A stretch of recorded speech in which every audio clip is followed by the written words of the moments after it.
ఓం శ్రీ గురుభ్యో నమః. ఓం గం గణపతయే నమః. ఓం ఐం సరస్వత్యే నమః. ఓం శ్రీమాత్రే నమః. ఓం వాగర్ధావివ సంపృక్తో వాగర్ధ ప్రతిపత్తయే జగతః పితరో వందే పార్వతీ పరమేశ్వరో. ఓం చతుర్భుజే చంద్రకళావతంసే కుచోన్నతే కుంకుమరాగశోనే पुण्ड्रेक्षुपाशाङ्कुशपुष्पबाणहस्ते नमस्ते जगदेकमातः श्रीवाग्देव्यै नमः. ॐ पार्वतीपरमेश्वराभ्यां नमः. ॐ भास्कराय विद्महे महज्योतिकराय धीमहि तन्नो आदित्यः प्रचोदयातु. నిత్యము కూడా సనాతన ధర్మాన్ని ఆచరిస్తూ ఈ యొక్క భరతఖండంలో జన్మించినటువంటి సమస్త మానవులంతా కూడా ఈ యొక్క ఛానల్స్ ద్వారా అంటే భక్తిని ప్రేరేపించేటటువంటి మన యొక్క శాస్త్రధర్మంలో ఉన్నటువంటి నవగ్రహ జ్యోతిష్యాన్ని మరి అత్యంత తెలివిగా ప్రదర్శిస్తున్నటువంటి ఈ యొక్క ఛానల్స్ ద్వారా ఎన్నో కోట్ల మంది ఖండాంతరాల్లో ఉండి కూడా ఈ యొక్క జ్యోతిష్య పరిజ్ఞానాన్ని వింటూ ఆస్వాదిస్తూ వారికి కలిగేటటువంటి ఇబ్బందికరమైనటువంటి పరిస్థితుల్ని ముందుగా తెలుసుకొని వాటిల్ని చక్కబెట్టుకొని, ఎందుకంటే ఈ యొక్క గ్రహాలు మొత్తం కూడా మన యొక్క మనసు మీద ప్రభావితం చేస్తాయి కాబట్టి వాటి యొక్క చారలు ఏ విధంగా భ్రమిస్తున్నాయి ఈ అంతరిక్షంలో అనేది ముందే తెలుసుకొని చక్కగా వాటికి సంబంధించినటువంటి కొన్ని పరిహారాలని కూడా వారు అనుభవిస్తూ చేసుకుంటూ ఎంతో సుఖమయమైనటువంటి జీవితాన్ని అనుభవిస్తున్నారు. కాబట్టి ఇప్పుడు ముఖ్యంగా మనకి ఈ సంవత్సరం మార్చి 30వ తేదీ 2025వ సంవత్సరమున ఉగాది అనగా యుగాది అంటే క్రోధినామ సంవత్సరాన్ని వదిలివేసి తరువాత వచ్చేటటువంటి శ్రీ విశ్వావసు నామ సంవత్సరం. మరి ఈ సంవత్సరంలో ద్వాదశ రాశుల వారికి ఏ విధమైనటువంటి ఫలితాలు ఉంటాయి? ముఖ్యంగా ఈ విశ్వావసు నామ సంవత్సరానికి అధిష్టాన దేవుడు వైశ్వానరుడు అనేటటువంటి అగ్ని భగవానుడు. అంటే మనకి అగ్ని ద్వారా ఈ భూలోకంలో సమస్త మానవాళికి మంచి చెడు రెండింటికి ఉపయోగించేది అగ్నిదేవుడు. ఆ అగ్ని కిరణాల వలన మనకి ఎన్నో రకాలైనటువంటి చక్కగా ఉపయోగాలు ఉన్నాయి, ఇబ్బందులు ఉన్నాయి. కాబట్టి అగ్నికి అధిష్టాన దేవుడు ఆ సూర్య భగవానుడు కాబట్టి ఆయన యొక్క కాంతి కిరణాలు లోకాలన్నీ కూడా చక్కగా ప్రకాశింపజేస్తూ లోకాన్ని సుభిక్షంగా ఉంటూ ఆరోగ్యాన్ని ప్రసాదిస్తూ సమస్త జీవరాశుల్ని కూడా పోషిస్తున్నటువంటి ఆ సూర్య భగవానుడికి శ్రీ విశ్వావసు నామ సంవత్సరంలో వచ్చేటటువంటి గ్రహాల యొక్క స్థితిగతులన్నీ కూడా ఆయన వలన రక్షించాలని మనస్ఫూర్తిగా కోరుకుంటూ, మరి ఈ యొక్క శ్రీ విశ్వావసు నామ సంవత్సరంలో ప్రజలందరూ కూడా తమ యొక్క కుటుంబాలలో ఉన్నటువంటి సమస్త జనులతో విశ్వాసంగా, భక్తితో, ప్రేమతో, ఎటువంటి గొడవలు కలహాలు లేకుండా వారికి ఉన్నటువంటి గ్రహస్థితి రీత్యా అంటే జన్మజాతకంలో వారు అనుభవిస్తున్నటువంటి గ్రహాల యొక్క దశలు కానీ, అంతర్దశలు కానీ, విదశల ద్వారా కానీ అవి ఇప్పుడు గోచారంలో గ్రహాలు పరిభ్రమిస్తున్నటువంటి నక్షత్ర అనుసారంగా అవి తమ యొక్క ప్రభావాన్ని చూపుతాయి. కాబట్టి అవి ఏ విధంగా ప్రభావితం చూపిస్తాయో ముందుగా తెలుసుకొని దాని ద్వారా అందరూ కూడా సుభిక్షంగా చక్కగా ఉండాలనే ఉద్దేశంతో మరి ఉగాది నామ సంవత్సరంలో ముఖ్యంగా మనకి పంచాంగ శ్రవణం అని ఉంటుంది. మరి ఈ పంచాంగ శ్రవణం ద్వారా అందరూ కూడా ప్రతినిత్యము పంచాంగాన్ని చూడటం అలవాటు చేసుకోవాలి.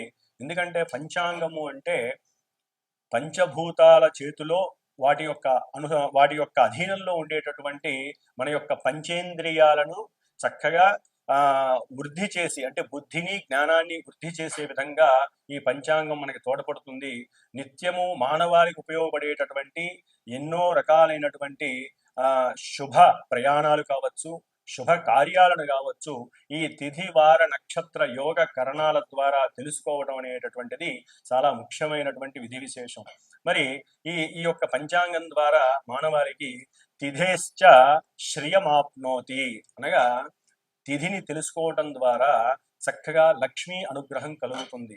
అట్లాగే వారాత్ ఆయుష్వర్ధనం, ఈ రోజు ఏ వారము అని తెలుసుకోవడం ద్వారా ఆయువు పెరుగుతుంది అని అర్థము. అట్లాగే నక్షత్రాత్ హరతే పాపం, నక్షత్రాన్ని ఈ తెలుసుకోవటం ద్వారా మనం చేసుకున్నటువంటి ఇంతకు ముందు రోజు వరకు ఉన్నటువంటి పాపాలన్నీ కూడా హరించేటటువంటి పరిస్థితి నక్షత్రం ద్వారా తెలుస్తుంది. యోగా రోగనాశనం, అంటే యోగాలు మనకి 27 యోగాలు ఉంటాయి. నక్షత్రాలు 27 అట్లాగో యోగాలు కూడా 27 ఉంటాయి. నక్షత్రానికి యోగానికి లింక్ అయి ఉంటుంది కాబట్టి ఆ యోగం ద్వారా మనలో ఉన్నటువంటి సమస్త రోగాలు కూడా పటాపంచలైపోయి సంపూర్ణ ఆరోగ్యవంతులం అవుతాము. అట్లాగే చివరిగా మరి కరణాత్ కార్యసిద్ధిస్తూ, మనకి మొత్తం మీద 11 కరణాలు ఉంటాయి.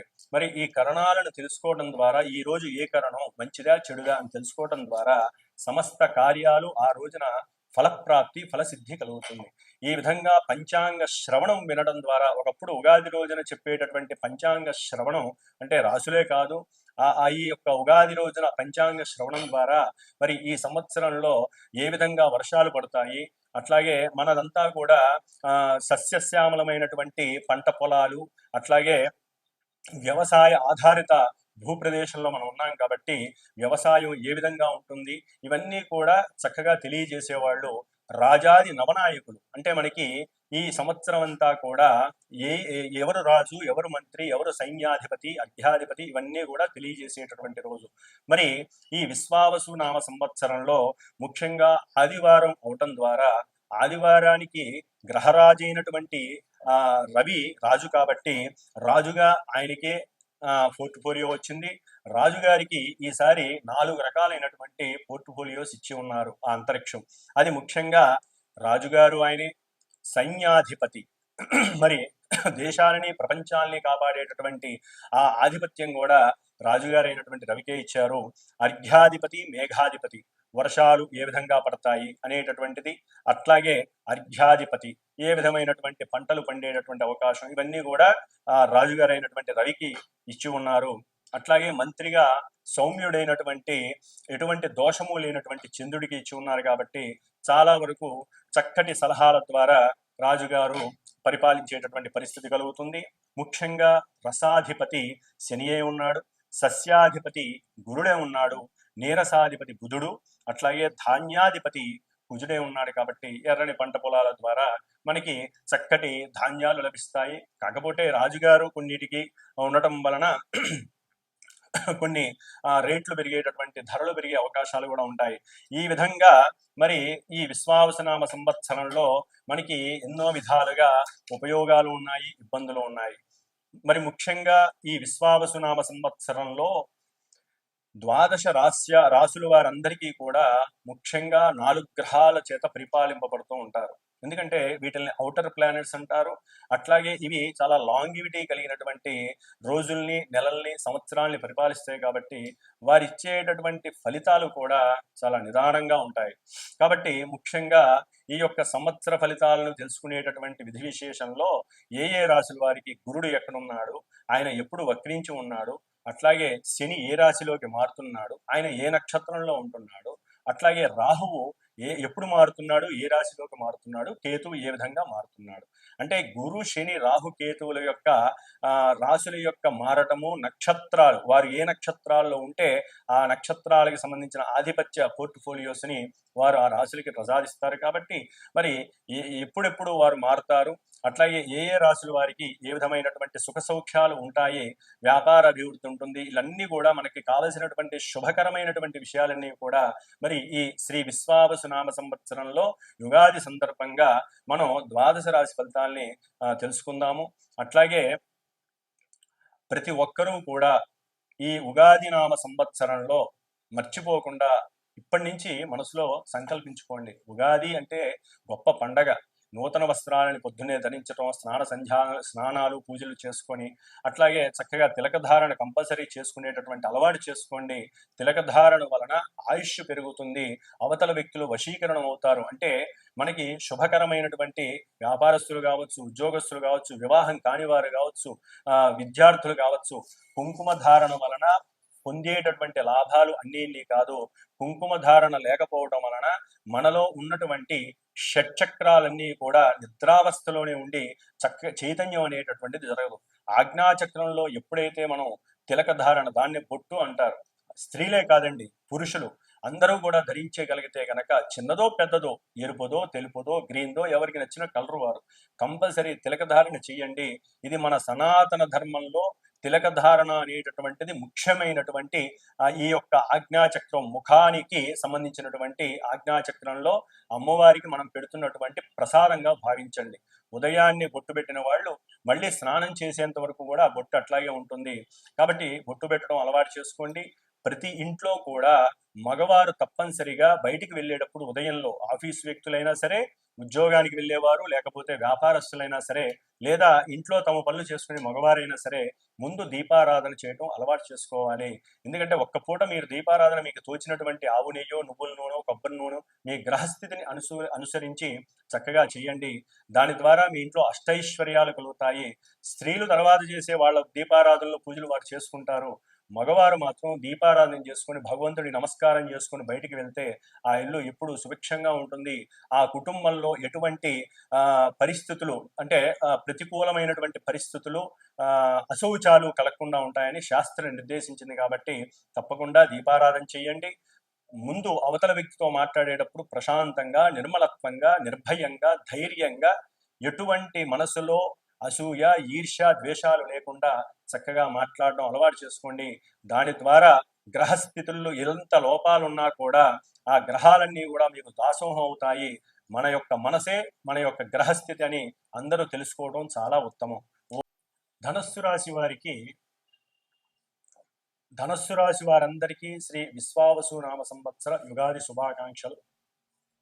మరి ఈ సంవత్సరం అంతా ఈ యొక్క ధనుస్సు రాశి వారు కొంత శని యొక్క ప్రభావం చేత బాగానే ఉండి ఉండొచ్చు. సంకల్ప సిద్ధి కావచ్చు, అనుకున్న కార్యాలలో లాభం కలగచ్చు, బాగానే ఉంది.